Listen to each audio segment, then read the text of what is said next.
everyone, welcome to Gyan achievers. How are you? I hope you all are doing well. तो हमने dissolution of form start किया हुआ था और डिसोल्यूशन ऑफ फॉर्म के अंदर हम कोर्ट की इंटरवेंशन और without court of intervention study कर चुके हैं. तो अब हमारी सेकंड क्लास है डिसोल्यूशन ऑफ फॉर्म की, जिसके अंदर हम स्टडी कर रहे हैं कि फॉर्म को जब भी डिसोल्यूट किया जाता है तो उसके अंदर टू मेन प्रॉब्लम्स अराइज होती है. That is taken by under section 48 and section 49 कि फर्स्टली कैसे हम अकाउंट्स की सेटलमेंट करें, that is included in section 48. और नेक्स्ट वन है कि किस तरह से फर्म अपने डेट्स और जो प्राइवेट डेट्स हैं उनकी पेमेंट करें, वो इंक्लूडेड होता है सेक्शन 49 के अंदर. तो firstly we have studied settlement of accounts at dissolution of firm time with the treatment of loss. कि अगर मान लीजिए फर्म को लॉस हो रहा है तो उसका ट्रीटमेंट कैसे किया जाएगा. तो उसके ट्रीटमेंट के लिए ऑब्वियसली है कि जो भी फर्म का लॉस है उसको हम सबसे पहले प्रॉफिट्स में से पे करेंगे. तो यस, सबसे पहले जो भी फर्म के लॉस हैं उनको आप प्रॉफिट्स में से पे कर दो. सेकंड वन, फिर आप करते हो कैपिटल में से पे. ठीक है, क्योंकि ऑब्वियसली जब फर्म को हम वाइंड अप कर रहे हैं, फर्म का डिसोल्यूशन कर रहे हैं, तो जो कैपिटल है अब उसमें से भी पेमेंट होगी. इतना इनफ मनी अगर नहीं है कंपनी के पास, प्रॉफिट्स इतने इनफ नहीं है कि वो सारे का सारा लॉस आपका प्रॉफिट्स में से पे ऑफ करे, तो सेकंड अदर ऑप्शन होता है कि वो कैपिटल में से पे करते. अगर कैपिटल में से पे करने के बाद भी अभी तक भी लॉस एग्जिस्ट कर रहे हैं, अराइज हो चुके हैं, तो फर्म अपने इंडिविजुअल जो पार्टनर्स हैं उनको पे करना पड़ेगा और वो उनको जो प्रॉफिट शेयरिंग रेशियो है उसमें पे करना पड़ेगा. आई होप आपको ये 3 पॉइंट समझ आ गए हैं कि अगर फर्म का लॉस है तो firstly you have to pay losses out of profit, then out of capital and then individual partners profit share. Clear हो गया आपको कि किस तरह से आपने लॉस का ट्रीटमेंट करना है. सेकंड वन है लॉस का ट्रीटमेंट करें. अब अगर एसेट्स हैं फर्म के पास तो एसेट्स को कैसे यूज करें हम लॉसेस को पे ऑफ करने के लिए. तो इसके लिए फर्म को किस तरह से अपनी एसेट्स का यूज करना है पे ऑफ करने के लिए, तो इसमें सबसे पहले फर्म को जो थर्ड पार्टीज हैं, ठीक है, जो फर्म की थर्ड पार्टीज है, मींस फर्म पार्टनर्स के अलावा जो थर्ड वन पार्टीज हैं उनको हमें पे ऑफ करना है. आगे बात समझ, जैसे क्रेडिटर्स हो गए हैं, ठीक है, तो इनको आप पे ऑफ करोगे. उसके बाद क्रेडिटर्स हो गया, बैंक इंस्टीट्यूशंस हो गए हैं, उनको हम पे करेंगे. उसके बाद अगर फर्म के कोई पार्टनर्स के लोन है तो वो पार्टनर्स के लोन पे ऑफ करेंगे. थर्ड पार्टी का भी पे ऑफ हो गया, पार्टनर्स के लोन्स भी पे ऑफ हो गए. उसके बाद हर पार्टनर की जो अकाउंट ऑफ कैपिटल है जो उन्होंने इन्वेस्ट की थी फर्म के अंदर, उसको हम पे ऑफ कर देंगे. कैपिटल भी पे ऑफ हो गई है. उसके बाद क्या हो जाएगा, अगर कुछ रिमेनिंग बचा तो वो फर्म अपने पार्टनर्स को as a profit sharing ratio में डिस्ट्रीब्यूट कर देगी. क्लियर है? पॉइंट समझ आ गया कि एसेट्स को हम सेल करके फर्स्ट वन थर्ड पार्टीज जो भी फर्म की हैं उनको पे ऑफ करेंगे. सेकंड वन, अगर फर्म ने किसी पार्टनर से एज ए लोन ले रखा है तो वो लोन पे ऑफ करेंगे. उसके बाद पार्टनर्स की जो कैपिटल है उसको पे ऑफ करेंगे. उसके बाद भी अगर कुछ रिमेनिंग बचता है तो वो हम फर्म के जितने भी पार्टनर्स हैं उनको डिस्ट्रीब्यूट कर देंगे. अब ये पॉइंट आ गया कि किस तरह से अकाउंट्स की सेटलमेंट करें. नेक्स्ट वन है payment of firm debt and private debt, जो कि सेक्शन 49 में दिस वन इसकी बात हो रही है.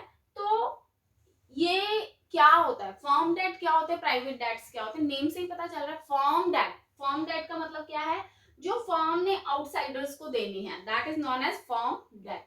और नेक्स्ट वन है वो डेट जो पार्टनर्स ने अपनी पर्सनल कैपेसिटी से ऑल्स की हैं, उसको हम बोल देते हैं प्राइवेट डेट. क्लियर हो गया? जो फर्म के लिए जो पार्टनर्स हैं उन्होंने अपनी कैपेसिटी से, कि उनकी मान लो कोई क्रेडिबिलिटी थी, उनकी कोई गुडविल थी और उस वजह से जो डेट बने हैं उनको हम बोल देते हैं प्राइवेट डेट. क्लियर है? अब जब फर्म वाइंड अप होती है तो फर्म डेट की, अगर मान लीजिए फर्म की प्रॉपर्टी है, फर्म की प्रॉपर्टी से आप पहले फर्म की प्रॉपर्टी मान लीजिए आ रही है अकाउंट्स के अंदर, तो उससे सबसे पहले फर्म के डेट्स को पे ऑफ किया जाएगा और उसके बाद आप उनके प्राइवेट डेट्स को पे करोगे। क्लियर हो गया? सिंपल सा पॉइंट है कि फर्म के डेट अगर आ रहे हैं अकाउंट्स में तो पहले फर्म की प्रॉपर्टी से फर्म के डेट्स को पे करो और उसके बाद आप उनके प्राइवेट डेट्स को पे करो। और अगर पार्टनर्स की प्राइवेट प्रॉपर्टी का यूज किया जा रहा है तो पहले पार्टनर्स के प्राइवेट डेट्स को पे ऑफ करें और उसके बाद फर्म के डेट्स को पे ऑफ करें। तो समझ आ गया आपको?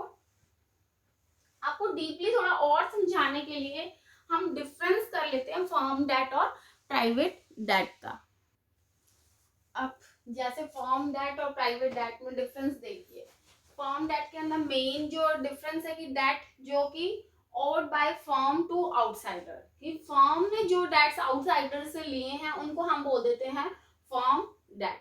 लेकिन जो पार्टनर्स ने अपनी पर्सनल कैपेसिटी से किसी अदर पर्सन से लिए हैं, लिए फर्म के लिए ही हैं बट अपनी पर्सनल कैपेसिटी से किसी अदर पार्टनर से अदर पर्सन से लिए हैं, तो उनको हम बोल देते हैं प्राइवेट डेट। सेकंड वन है लायबिलिटी, कि सारे के सारे जो पार्टनर्स हैं, अगर फर्म के डेट्स हैं तो सारे के सारे पार्टनर्स ज्वाइंटली और इंडिविजुअली लाइबल है फॉर फर्म डेट के लिए। बट प्राइवेट डेट में जिस पार्टनर ने लिया है लोन या जिस पार्टनर ने जो कंसर्न पार्टी है वही लाइबल है। ओके, नेक्स्ट वन है एप्लीकेशन ऑफ फर्म्स प्रॉपर्टी। अगर ऑब्वियसली है कि फर्म की प्रॉपर्टी है तो वो फर्स्टली फर्म के डेट्स को पे ऑफ करेगी, उसके बाद जितना एक्सेस पोर्शन है फर्म के डेट के अलावा उसको हम पे ऑफ करेंगे प्राइवेट डेट के लिए। ये देखिए अप्लाई किया firstly for settling his firm's date.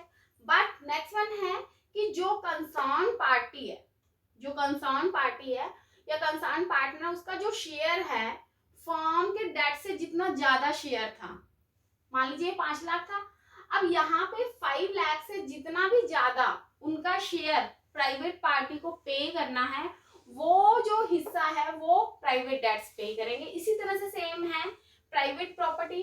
Private property है तो वो फर्स्टली कौन पे किया जाएगा? प्राइवेट डेट के लिए। और अगर जो रिमेनिंग बच जाता है प्राइवेट डेट को पे ऑफ करने के बाद, तो वो पोर्शन हम फर्म के डेट्स को पे ऑफ करने के लिए यूज करेंगे। आई होप यहाँ पे कोई ज्यादा टफ वाला पॉइंट नहीं है, सिंपल से पॉइंट्स थे। अब आ रहा है कि किस तरह से अकाउंटिंग ट्रीटमेंट होगा डिसोल्यूशन के टाइम पे।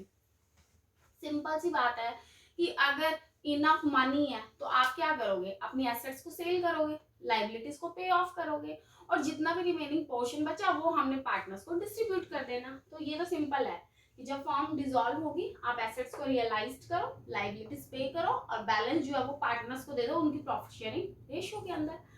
बट पॉइंट कहाँ आता है? पॉइंट वो हो जाता है कि जब हमारे पास इनफ मनी नहीं है, डेफिशिएंसी है कैपिटल की, उसके अंदर हम एडजस्टमेंट्स करनी पड़ती है, उसके अंदर अब हमें अकाउंटिंग ट्रीटमेंट करने पड़ते हैं। उन अकाउंटिंग ट्रीटमेंट्स के अंदर फर्स्ट वन है हमारा रियलाइजेशन अकाउंट, जिसके अंदर हम एसेट्स को पे ऑफ करेंगे, लाइबिलिटीज को करेंगे, रियलाइज करेंगे और इस तरह से रियलाइजेशन अकाउंट बनेगा। सेकंड वन है पार्टनर्स के किस तरह से लोन, हमने अकाउंट में पार्टनर्स के लोन का ट्रीटमेंट होगा। थर्ड वन है इसके अंदर पार्टनर्स के कैपिटल अकाउंट्स का ट्रीटमेंट होगा। एंड लास्ट वन है कि बैंक अकाउंट और कैश अकाउंट की किस तरह से एडजस्टमेंट्स होगी। तो ये पार्टनर्स का जो लोन है यहाँ पे लिखिए पार्टनर्स कैपिटल अकाउंट। ठीक है, आ गई बात समझ? तो ये अकाउंटिंग ट्रीटमेंट करना हमने इस चैप्टर डिसोल्यूशन ऑफ फर्म में, इसमें तो कुछ है ही नहीं। ठीक है, ये तो हमारा सिंपल है। हमने एक्चुअल में सीखना ये है कि रियलाइजेशन अकाउंट बनाना, पार्टनर्स का लोन, पार्टनर्स का कैपिटल अकाउंट और बैंक बैलेंस अकाउंट। ठीक है, ये क्वेश्चन आता है डिसोल्यूशन ऑफ फर्म के अंदर कि रियलाइजेशन बनाइए, लोन्स बनाइए, तो ये अकाउंट को हमने अब सीखना है। ओके, समझ आ गई है? तो फर्स्टली है रियलाइजेशन अकाउंट। रियलाइजेशन अकाउंट के अंदर हमें मालूम है कि हमने सारी की सारी एसेट्स को ट्रांसफर करना है except cash and bank balance, क्योंकि कैश और बैंक तो क्या ऑलरेडी लिक्विड एसेट्स है, तो उनको रियलाइज करने की हमें नीड ही नहीं है। ठीक है, और जो लाइबिलिटीज हैं, लाइबिलिटीज भी हमें रियलाइज करनी पड़ेगी। आप जो लाइबिलिटीज को हम रियलाइज करेंगे तो उसमें पार्टनर्स का जो लोन है उसको हम नहीं लेके चलते हैं, क्योंकि पार्टनर्स का लोन का ट्रीटमेंट हम अलग से पार्टनर्स के लोन अकाउंट में करेंगे। इसलिए रियलाइजेशन अकाउंट के अंदर हम पार्टनर्स के लोन और पार्टनर्स की कैपिटल की एंट्री नहीं करते हैं, वो रियलाइजेशन अकाउंट में क्रेडिट साइड में आ जाएगी। क्लियर है? और जो भी एसेट्स हमने रियलाइज्ड की है, अब एसेट्स रियलाइज किए तो ऑब्वियसली एसेट्स का बैलेंस क्या होता है, डेबिट होता है, और डेबिट से जब उसको रियलाइज करेंगे तो एंट्री हो जाएगी realisation account debit to sale हो जाएगा ना। तो उसके अंदर जब एसेट्स को हम सेल करेंगे तो आपकी एसेट्स का क्या बैलेंस हो जाएगा, कैश में आ जाएगी। इसलिए हम रियलाइजेशन अकाउंट में इसको क्रेडिट साइड में एंट्री करेंगे। अभी मैं सिर्फ आपको थ्योरिकल समझा रही हूँ, उसके बाद जब प्रैक्टिकल क्वेश्चन हम करेंगे या प्रैक्टिकल में आपको पूरे का पूरा इसका परफॉर्मा बनवा देती हूँ रियलाइजेशन अकाउंट का, उससे आपको इजिली समझ आ जाएगा।